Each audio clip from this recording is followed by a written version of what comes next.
What's up? Today we will be going over some of the most important exponential rules that you're going to need to know. So first is going to be properties.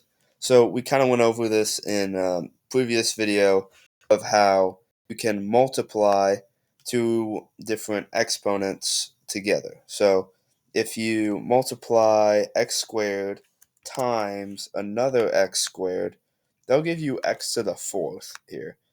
If you see the video on graphing, you can kind of see why it's a little tighter to the graph and a little flatter at the bottom. But a dramatic difference will be shown if you simply multiply it to the first or any other odd function, because that will kind of show you how it turns into an odd function, which looks more like this cubic right here. This is the exact same as x to the fifth power.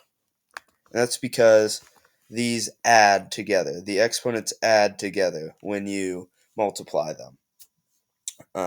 And this can be shown because of how you saw it in the other video. It's basically just repeated multiplication.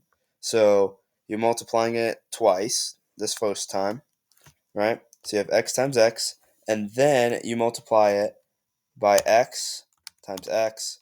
And that's 5 total x's that you have right there.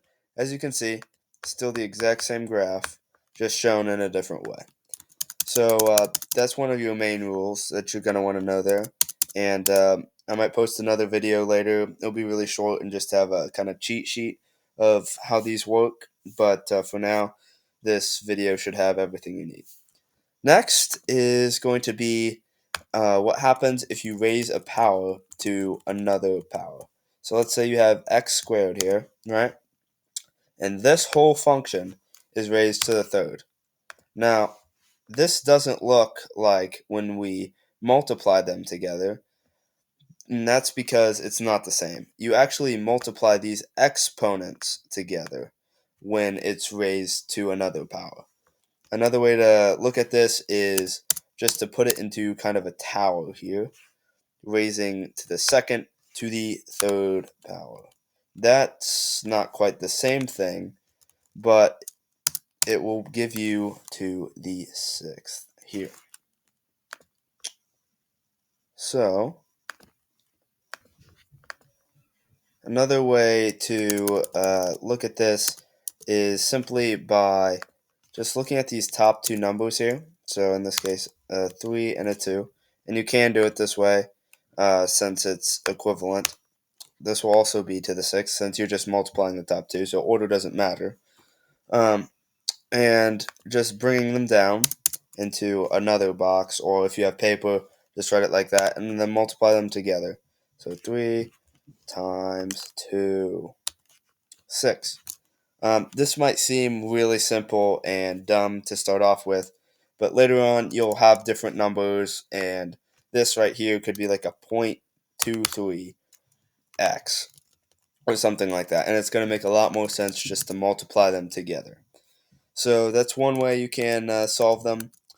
And one other thing that is very important to note with this is if you have a function that's being added, not multiplied, but added inside of parentheses, such as this, and then you square it, this is not equivalent to, say, just adding them together. So that would be x squared plus 16. Now, do these two graphs look to be the same? They're not. And that's because you don't do the same thing here. You have to do what's called expanding the function. So that would be x plus 4 times another x plus 4. This whole function here is being squared. So that means you have to write it out twice.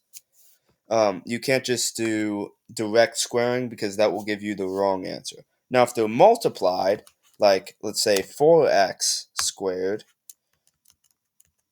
then you're able to do it because you have the multiplication. But it's not the same as simply having this squared. So that's a very important distinction to remember. But other than that, those are probably the major things that you're going to need to know just about how exponents interact with each other. And in another video, we'll go over more of the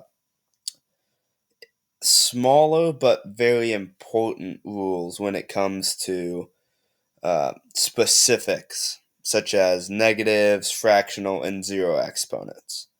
But yeah, we'll catch up in a later video. Thanks for watching.